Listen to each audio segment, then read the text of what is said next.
You sit beneath the bone-white moon of your own becoming, not merely as one life among many, but as the breath and blood of a myth unfolding.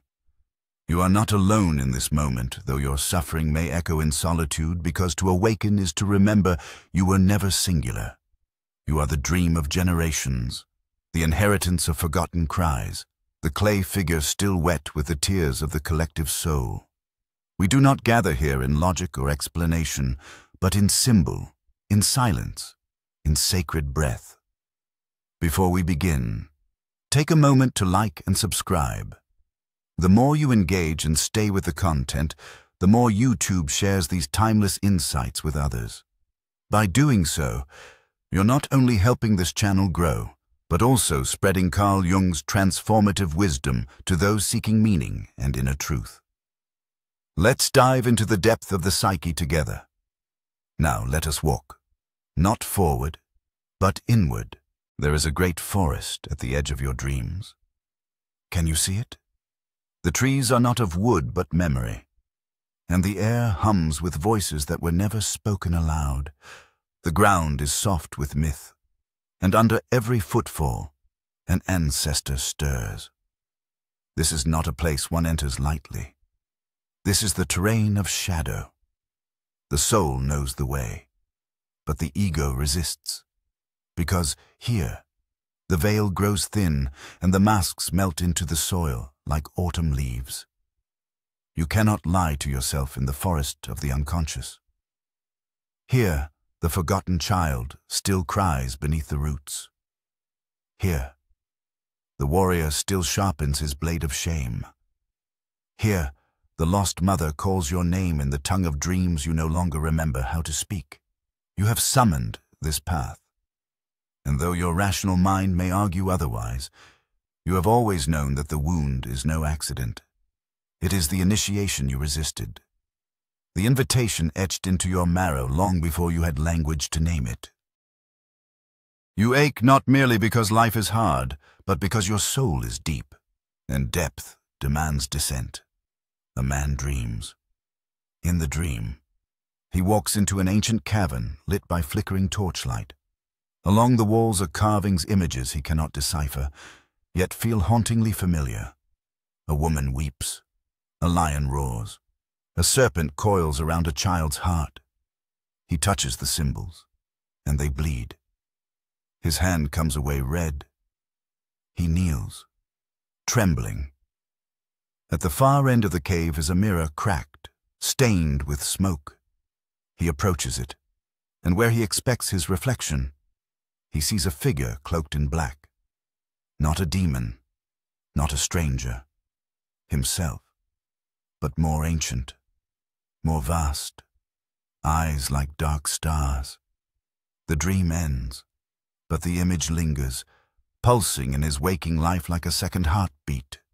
This, too, is not personal. It is archetypal. It is the self calling through the veil of forgetting, and that self is not polite. It does not care for comfort. It arrives cloaked in pain, bearing riddles and ruptures, because wholeness requires breaking the shell. What is pain? If not the cry of the exiled part of you, scratching at the walls of your persona, begging to be seen? What is anxiety, if not the sacred tremor of the soul stirring beneath the armor you forged in childhood? What is the repeated betrayal, if not the reflection of your unclaimed voice? Choosing silence when it longs to scream, do not shame yourself for the patterns you repeat. They are not failures. They are summons, echoes of a soul seeking to reunite with its scattered pieces. The angry lover, the cold mother, the absent father, the friend who wounds you in the very way you most feared, all are mirrors, not of your weakness, but of your fragmentation. Each encounter is an invitation to turn, at last, toward the forgotten altar within, the altar where your shadow kneels, not wicked, but weary, not evil, but exiled. She waits for you. The version of you hid to survive. This is why the wound repeats until it is no longer needed. This is why the trigger is sacred. It is not a sign of brokenness, but of a doorway opening, a pressure point of awakening, a holy disruption in the lie of your comfort. When the mother complex burns in your chest, when the father wound cracks open in your relationships, you are not cursed, you are being called, and that call sounds like heartbreak, like rage, like the sudden urge to run from everything. But if you stay just long enough to breathe, you will hear the whisper beneath the scream. Come closer, it says, not to the other, to me. This is not easy. The descent never is. It is not a staircase, but a spiral, and it takes you through grief, rage, longing, numbness. There are no shortcuts, only the courage to continue. But what waits at the center is not destruction, it is resurrection. The serpent coiled in the base of your spine is not your enemy. It is Kundalini, the life force that rises when you stop denying the sacredness of your own darkness. The tower that falls is not your ruin. It is the house built of false self, making way for the temple of truth. You must become both mourner and midwife to your own becoming. Burn the scripts handed to you, grieve the mask you wore, and in the ashes you will find a new face older than time, made of stars and soil and sacred rage. This is the meaning of alchemy, not turning lead to gold, but turning wound into wisdom, exile into embodiment. And the gold you seek is not out there. It is in the very place you dare not look. You are not here to be comfortable. You are here to be whole. And wholeness requires that you descend into the dark with open eyes and unarmored heart. So go, beloved. Go not away from the pain, but toward it. Sit with your shame like a friend. Speak to your fear as if it were a lost child. Offer your rage a seat at your sacred table. And when the storm has passed, when the dust of your illusions settles, you will rise not as a fixed being, but as one who knows they were never broken. This is the work, the path, the myth you were born to live. And now, as we prepare to close this sacred encounter, I ask something of you not for me, but for the echoing chamber of this collective dream we share. In the comments below, choose a number that speaks to your soul's moment. Let it be a cipher for your becoming. Perhaps 3, for the triad of shadow, ego and self, dancing the eternal spiral toward integration. Or 9, for the sacred completion of a cycle, the end that is a beginning. Maybe 7, the number of descent, the mythic journey through 7 veils, 7 gates, 7 wounds. Or 1, to signify the individuation path, the return to the original unity that holds all opposites. Or 0, the void, the womb of creation, the silence before becoming. Do not explain your choice. Let it be felt, not reasoned.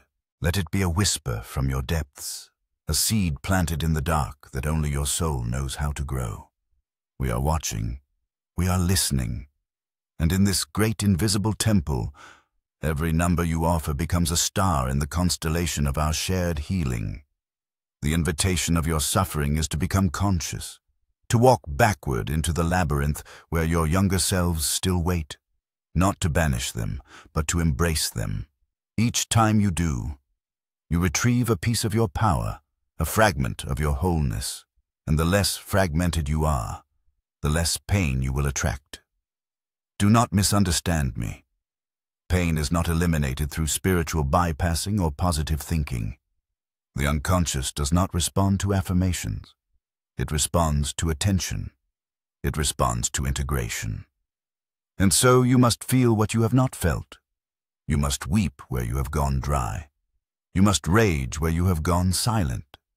You must remember what you have spent a lifetime trying to forget. But in that remembrance, you will also remember your dignity, your divinity, your capacity to endure and transform.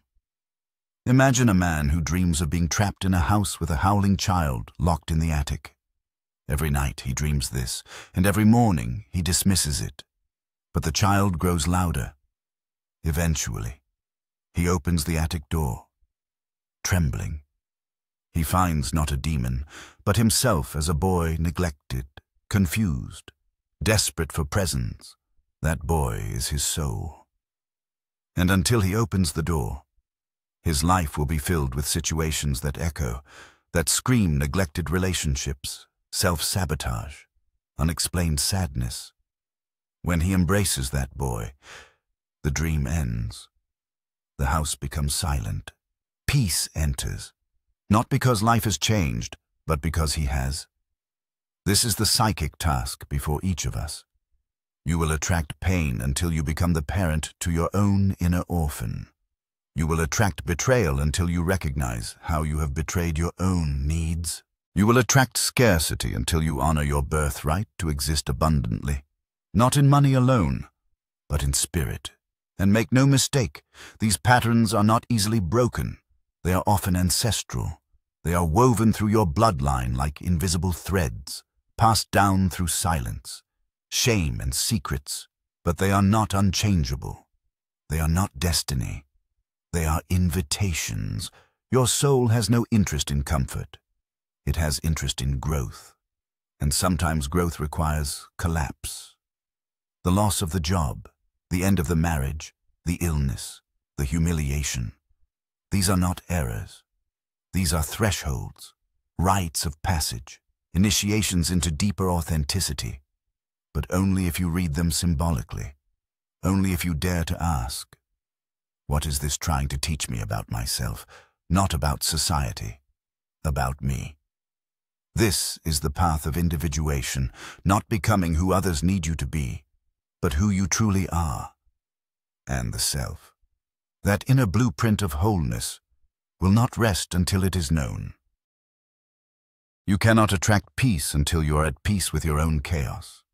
You cannot attract love until you have loved your own darkness. You cannot step into the light until you have stood in the shadow without flinching. And this is the work, not a weekend workshop, a life journey, the sacred art of becoming who you were always meant to be before the world told you otherwise. And every painful pattern is a breadcrumb, a clue, a whisper from the gods of your own unconscious, calling you home. And so, I say again, you will always attract pain until you do this first, until you bow to the part of yourself you have rejected, until you no longer fear the mirror, until the cry in the attic becomes a song, until the cathedral of your psyche no longer displays only suffering, but also radiance, until you remember you were never broken, only buried. And now is the time to rise. But rising does not begin with a leap. It begins with a stillness, a listening, a sacred pause in which you no longer rush to fix or to flee, but to feel. The modern world has taught you to anesthetize your pain through entertainment, through achievement, through consumption, but the soul does not respond to distraction. It waits. It waits in the silence between your thoughts, in the tightness of your throat, in the ache in your chest that has no medical diagnosis. That ache is the song of your unlived life. And until you sing it, pain will keep playing the melody on your behalf. Let us not pretend that the unconscious is a gentle tutor. No, it can be fierce. It will summon dreams of falling, drowning, burning symbols of the ego's dissolution. And that is precisely the point. The ego must be dismantled not because it is evil, but because it is incomplete. The ego believes you are merely your name, your job, your personality. But the self knows better. The self is the totality of your being, conscious and unconscious, light and shadow, past and future. And when the self is ignored, it erupts through suffering. It floods the system to demand recognition. The individuation process is not a straight line. It is a spiral. You will revisit the same wound many times, each time with greater clarity. Just as the seasons return, but never quite the same, so too does your pain return to show you what still remains in shadow. The danger is not in repetition. The danger is in interpretation. If you believe the repetition means you are failing, you will despair. But if you understand it as refinement, as deepening, as sacred circularity, you will persevere. And that perseverance is the fire that forges a soul. I have seen this fire in the eyes of patients who arrived broken, but left burning with newfound light. Not because their lives became easier, but because their perception became symbolic. When the psyche is seen not as a problem to be solved, but as a mystery to be honored, healing begins. The man who once feared commitment because he had watched his father abandon his mother, now understands that he was not merely avoiding women. He was avoiding his own vulnerability. He was avoiding the child inside who believed love would always end in departure. Once he held that child, not metaphorically, but viscerally. The pattern began to shift. And this is what I urge you to do. Hold your inner figures, not just conceptually, but emotionally, with the patience of a gardener who knows that roots grow in darkness, with the reverence of a mystic who knows that God often wears the mask of a wound, because your inner world is populated with archetypes.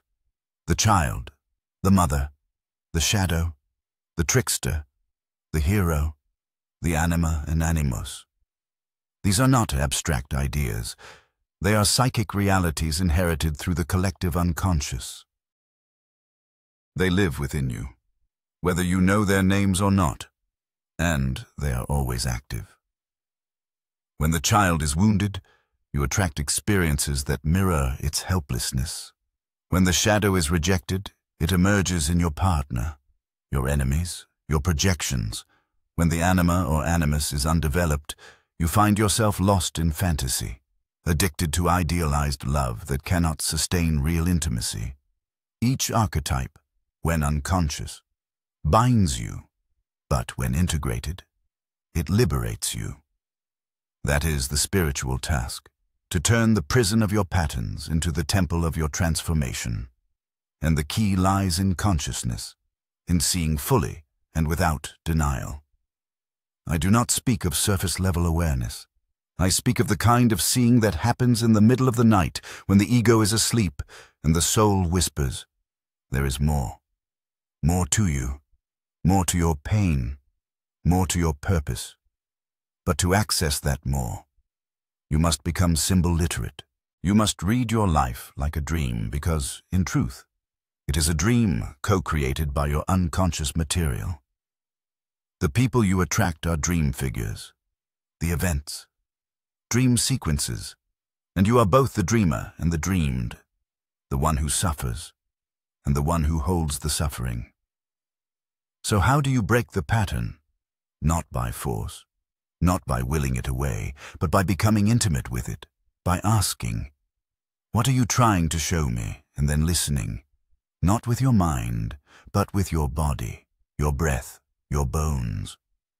The body is the oldest part of the psyche.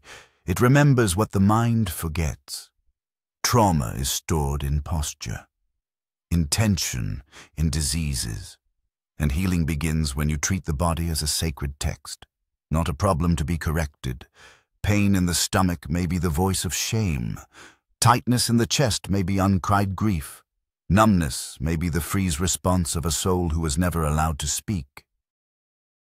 When you listen, you reclaim your power, not the power of dominance, but the power of presence, the power to say, "I see you," to the parts of yourself that have lived in hiding. And when you do this, you break the spell because you are under a spell. Make no mistake, the spell of childhood narratives, cultural conditioning, ancestral burdens. These form your psychic matrix. And, unless questioned, they rule you. But they can be rewritten. Nuteras et rewritten. The child who was neglected becomes the adult who nurtures.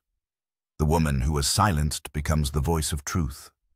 The man who was bullied becomes the protector of his own soul.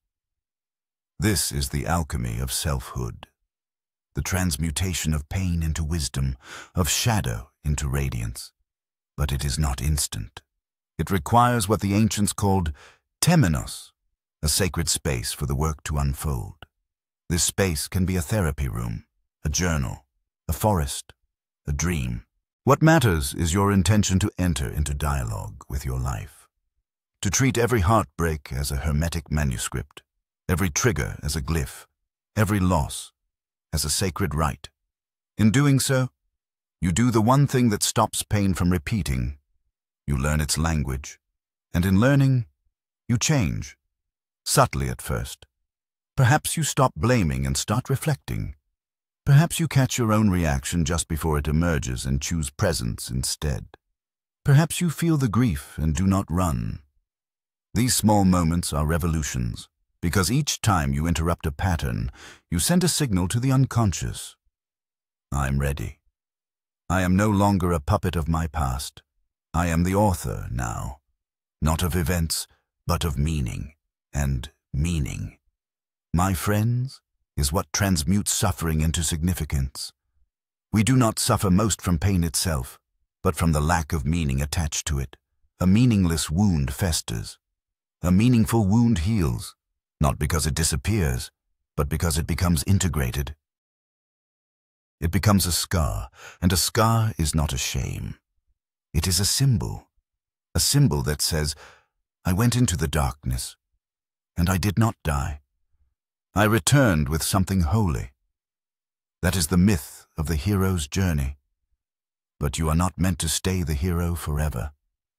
Eventually, you become the elder, the healer, the one who holds the lantern for others.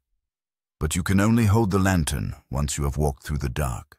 And so I ask you now, not as a guru, but as a fellow traveler, what pain continues to revisit you? What pattern persists no matter how many times you change the outer details? What fear has shaped your decisions more than you'd like to admit? These are not weaknesses. These are your sacred teachers. Do not rush to banish them. Invite them in. Ask them what they need. Hold them like old friends who have been waiting at your threshold, because the moment you do, you begin to change the story. And as the story changes, so does the pain. It may not vanish overnight, but it softens. It informs rather than infects. It becomes a compass rather than a curse. And you begin to notice something strange. Peace. Not the peace of avoidance, but the peace of integration, the peace of knowing that you are no longer at war with yourself. And in that peace, new energies arise. Creativity, intuition, compassion. These were not absent before. They were blocked, buried under the rubble of old wounds. But now they emerge like green shoots after a fire. You begin to attract different people, not because you have mastered some secret technique, but because your frequency has changed. You no longer seek validation from pain, so pain no longer needs to arrive. You no longer attract the mirror of your disowned parts, because those parts are now welcomed home. And this is not magic. It is psychology. It is energy. It is the natural result of psychic coherence. When your inner world is harmonized, your outer world begins to reflect that harmony. Not perfectly, but increasingly. But remember, you are not exempt from future pain. You are simply no longer enslaved by it. Pain may still visit, but it no longer stays. It becomes a guest, not a master. And that shift, that subtle yet profound shift, is a mark of maturity, of spiritual adulthood, of becoming an agent of your own, becoming, and that, my friends, is the task before each of us. Not to escape pain, but to metabolize it, to digest its nutrients, to compost the old and grow the new. This is the only way forward, the only way through. And it begins always with this one act, the turning inward, the sacred descent, the decision to walk into the cathedral of your soul and face every stained glass window without looking away. Only then will you stop attracting pain. Not because you have conquered life, but because you have befriended it. But I must now speak of something even deeper, something more uncomfortable, and yet profoundly liberating, the idea that pain, when not transformed, becomes identity. Yes, this is the hidden tragedy of the human psyche. We begin to believe that we are our wounds, that suffering is not just something we carry, but something we are.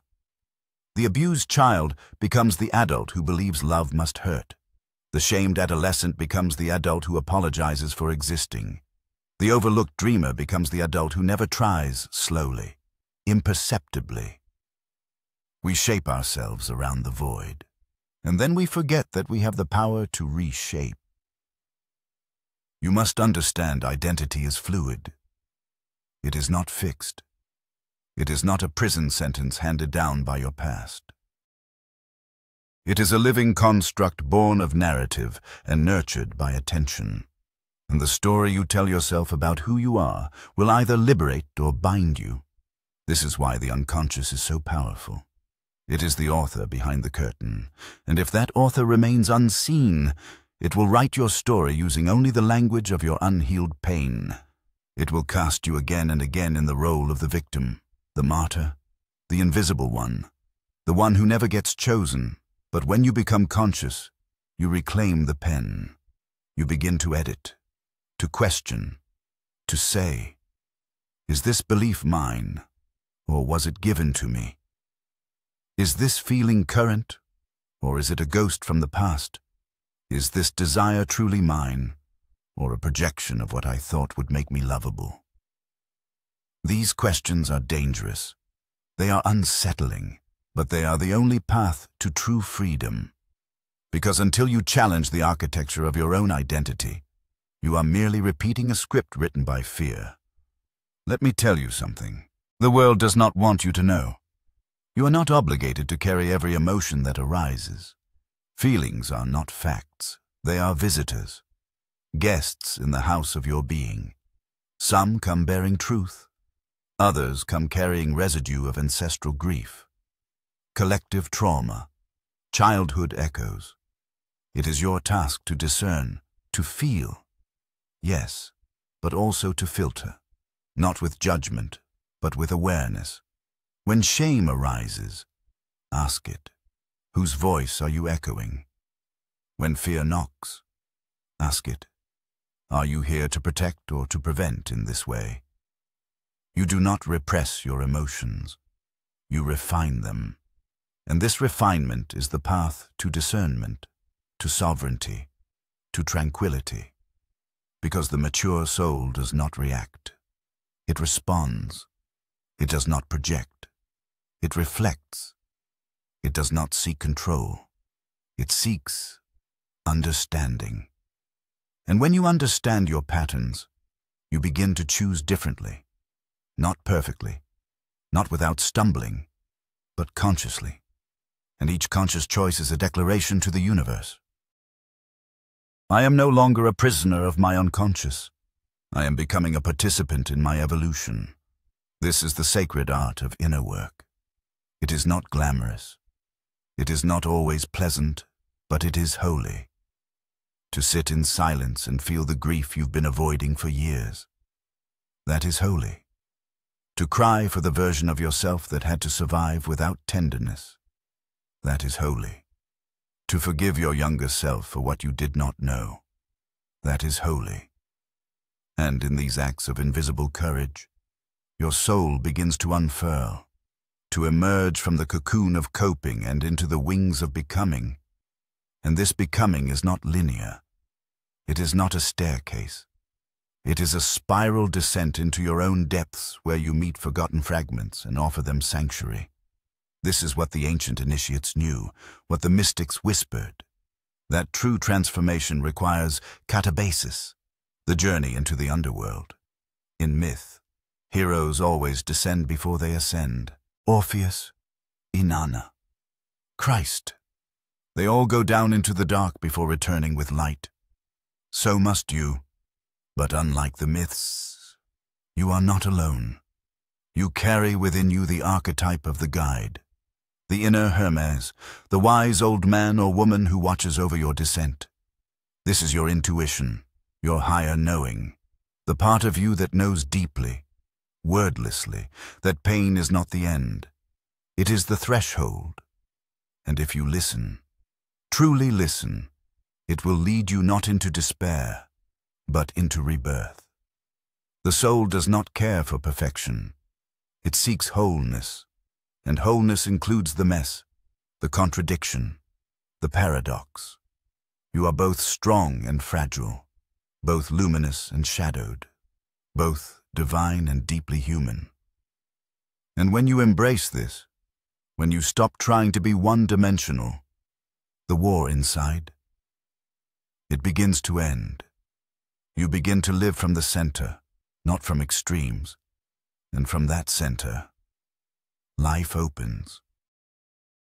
You will find that the things which once triggered, you begin to soften, that the people who once held power over you begin to lose their grip, not because they changed, but because you did, because your inner terrain shifted, and in that shift, pain becomes teacher, not tyrant.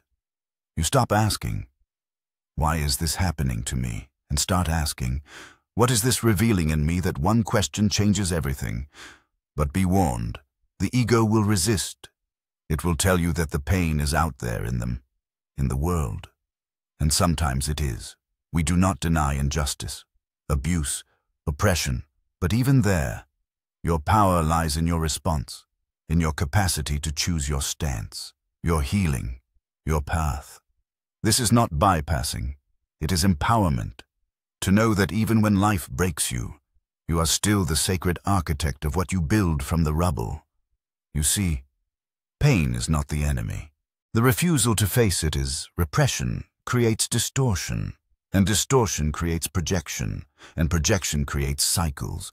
But consciousness interrupts. It says, wait, let me feel this. Let me hold this. Let me not pass this on to another generation. That, my friends, is ancestral healing. Not incense and chants alone, but choices, boundaries, self-compassion. The decision to end with you what has traveled through many before you. This is the revolution, not in the streets, but in the soul. And it begins with turning toward your own suffering with new eyes, with symbolic eyes, with eyes that say, there was wisdom here. Let me find it. Because I promise you, beneath every repeating pattern is a sacred contract, a lesson your soul came here to learn, and when you learn it, truly integrate it, the pattern dissolves, not by force, but by fulfillment. What is no longer needed, no longer stays. You must understand this. Your psyche is intelligent, brilliant. It repeats, not to torment you, but to teach you. It brings back the same kind of person, the same emotional script, the same sabotage, not as punishment, but as an invitation to choose differently, to rewrite the story, to rescue the part of you that still believes pain is normal, to show your nervous system that peace is not boring, it is safe, it is real. And when you do this, when you truly do this, you become free. Not from life, but from the false self, the mask, the survival identity. And beneath that mask is someone astonishing you, the real you, the one who does not attract pain because they believe they deserve it, but who meets pain with presence and lets it pass, the one who honors their own needs without shame, who loves without losing themselves, who walks into the world no longer seeking rescue, but offering radiance. This is the fruit of the inner journey, not just healing, but transformation, not just freedom from pain, but alignment with soul. And in that alignment, you become magnetic, but not to drama, not to chaos. You become magnetic to peace, to depth, to people and places that mirror your new frequency. And that is not a miracle. It is resonance. Energy meets energy. What you embody, you attract. So I leave you with this. The pain you've been repeating is not a sentence. It is a symbol, a doorway, a guide, and you will continue to attract it until you learn to bless it, to bow to it, to extract from it the truth about who you are to be and then let it go. Not with resentment, with reverence, because without that pain, you would not have begun this path. And this path, this beautiful, brutal, luminous path is leading you home. Let me whisper now what cannot be shouted. The soul does not crave the end of pain. It craves the integration of it. You think your suffering is something to discard, to eliminate, to surgically remove from the architecture of your being. But in truth, it is one of your oldest companions. It has walked beside you in silence, not as a saboteur, but as a guide. Its hands are rough. Yes, its voice, at times deafening, but in its strange and uncompromising way, it has kept you honest. It has revealed the places in you still bound by illusion. It has pulled back the curtain of who you pretend to be and begged you to remember who you are. And who are you? You are not the pain. You are the presence around the pain. You are not the wound. You are the awareness that holds the wound with tenderness, with patience, with awe. You are the temple into which all fragments return, not to be shamed, but to be sanctified, but to become that temple. You must stay. Stay when the old pattern arises. Stay when your mind scrambles to find fault in others. Stay when your chest tightens and your instincts scream to run, because in that staying, the alchemy begins. And what is alchemy, really? But the decision to let what hurts become what heals. We must speak now of the shadow, not as the villain, but as the keeper of power. Every part of yourself you've buried is not dead. It is dreaming, waiting, and when you repress it, it leaks. It leaks through sabotage, projection, illness, addiction, chronic anxiety. It leaks in the form of people who mistreat you, who mirror your self-hatred, who call forward your rage, and you believe it is happening to you, when in fact, it is happening for you. To make conscious what has been unconscious, to bring to the surface what you once banished, and so the shadow comes not to destroy, but to demand reunion. You will always attract pain, until you invite the shadow to sit beside you and say, "Tell me your name." You must become an initiator into your own underworld. There is no one else who can lead you there. No savior, no lover, no healer can walk the labyrinth for you. They may shine a light, but it is your steps, your descent, your trembling honesty that opens the final door.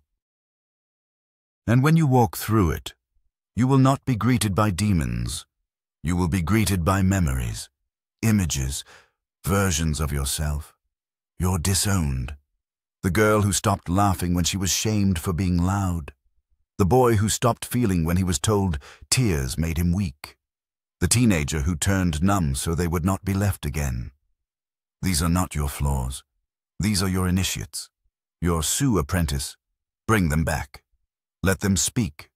Let them grieve. Let them unfreeze and dance. Because what is healing, if not throwing? You see, trauma is not only what happened to you, it is what didn't happen. The love you didn't receive, the safety you didn't feel, the truth you weren't allowed to speak. And when those needs go unmet, we internalize a lie that we are too much or not enough. And then we begin to attract experiences that confirm that lie, not because it is true, but because it is familiar. And the psyche will always seek familiarity over freedom until you intervene. This is the task of the inner warrior, not to fight the world, but to fight for the truth of your own being. And what is that truth? That you are not broken? That you never were? That even in your most self-destructive moments, you were simply trying to survive, trying to protect the sacred ember within you from a world that didn't know how to hold it. And now it is time to let it rise. You will not rise all at once. You will rise in waves in one moment of saying no, when you would have said yes. In one moment of staying with the pain instead of fleeing to distraction. In one moment of holding yourself like a parent holds a trembling child and saying, I see you. I won't leave. These are small moments, but they are the moments that tilt the axis of your life. And then something curious happens. The more you hold yourself, the less you need others to do it for you. The more you validate your worth, the less you chase it in unavailable places.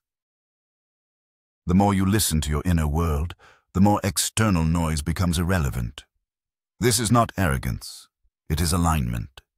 It is what happens when you are no longer outsourcing your identity. You become rooted, not in rigidity, but in truth. You know what you need, what you desire, what you will no longer tolerate. You become the parent you never had, the lover who never left, the witness who sees everything and shames nothing. This is wholeness, and it is the antidote to pain, not because it prevents pain, but because it transforms it. Pain stops being a punishment and becomes a portal, a passage, a prompt to return to yourself. And each time you return, you gather more of your soul. You become less reactive, more reflective, less hungry for validation, more satisfied by presence, less afraid of endings, more open to rebirth. And that is what this work ultimately is. A series of deaths and resurrections of identities. You outgrow of wounds that once defined you, of beliefs that once bound you, and with each death, there is grief, but also grace. Because what is released makes space for what is real, what is new, what is sacred. You will look back one day at the patterns you thought would destroy you and realize they were your teachers. Brutal, yes, but devoted. And when you learned the lesson, they vanished. Because the pattern only persists when the soul is still speaking in whispers. But when you begin to listen in full voice, the pattern no longer needs to scream. You will attract pain only until you attract presence, until your nervous system learns that peace is safe, that joy is sustainable, that love does not have to be earned through suffering. This takes time and tenderness, but it begins with one act, the first and final act of liberation, turning toward the ache, toward the story, toward the shame. Turn toward the very thing you've built a life around avoiding, and watch what happens. Watch how the monster becomes a message, how the trigger becomes a teacher, how the pain once deigned becomes a prayer that says, I am no longer afraid to see myself, and in seeing, I am healed. And in healing, I remember I was never here to suffer endlessly. I was here to reclaim myself from the ashes of my forgetting. That is the journey. That is the truth behind the title. That is what you must do first, before anything else, if you ever wish to stop attracting pain.